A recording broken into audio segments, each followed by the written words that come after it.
Hey everyone, welcome to this tutorial for the ukulele play-alongs of Hamster Banana, a Parry Gripp song.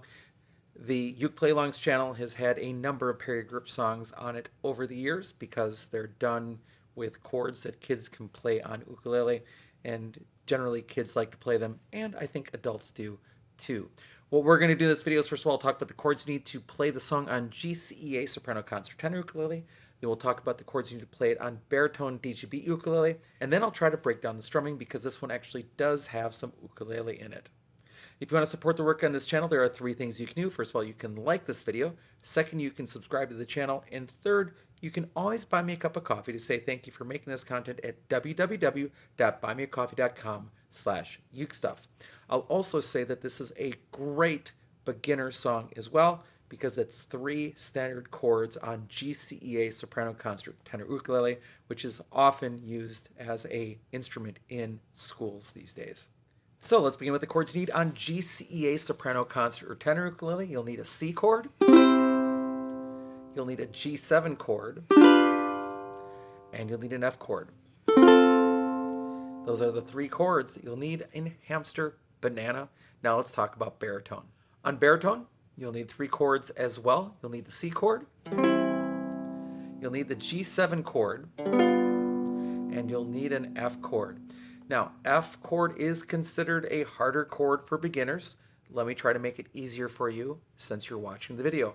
Take your first finger, put it right across strings 1 and 2 right above the metal fret and pull against the fretboard like this. Hold your ukulele securely and let leverage do the trick of pulling that string instead of pinching. Now, once you have that sort of pulled back, right, with your leverage, then you can add your thumb for some light support, and that will allow you to add 2 more fingers while you're still pulling against the fretboard. And you'll get a nice clear sound in that F. So don't try to pinch, don't worry about where your knuckle is and everything else. Again, it's all about leverage, pulling against the fretboard, adding your thumb for some light support. You're not pinching, you're pulling, and then add 2 fingers. That's your F chord. Now let's talk about strumming. As it comes to strumming, usually ukulele isn't used in the original version of songs, and I have to say, there's no right answer. Well, ukulele is used in this song, but it's not exactly an easy strumming pattern. So the rules still apply. There are 3 rules to strumming. Number 1 is play the right chord at the right time. Number 2 is keep a steady beat. And number 3, whatever you're doing, make sure it fits with the style of music. So you have a lot of freedom here. If you cannot play or can't figure out what the actual strumming is, that's okay. Do something else that works as long as you're playing the right chord at the right time, you're keeping a steady tempo, and what you're doing matches with the music. Give yourself some freedom. There's not always one right answer. Now, what I hear most of the time here is tricky because it starts with an up strum. And what I hear is up, down, up.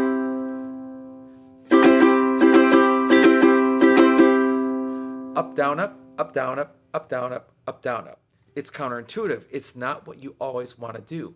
So you have up, down, up, up, down, up, up, down, up, up, down, up. Then a G7, up, down, up, up, down, up, up, down, up, up, down, up. Back to C. Up, down, up, up, down, up, up, down, up. F, up, down, up, up, down, up, up, down, up, up, down, up. But they happen fast.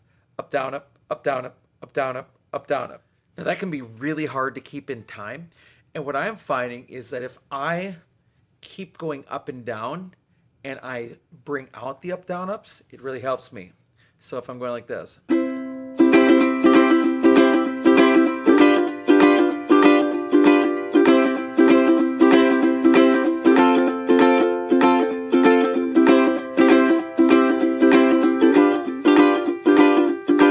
And what you can do is if you want to keep that strumming going, you can lift off your fingers and just lightly touch the strings, and that sort of mutes some of the sound too as well to match better.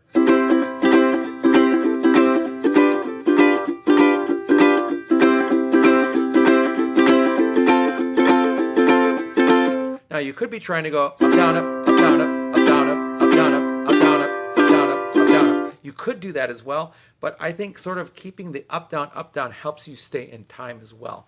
Now, again, it's easy 3-chord song, it's a song for kids, but at the same time, the strumming is not necessarily easy here that Parry Gripp was using to make the song.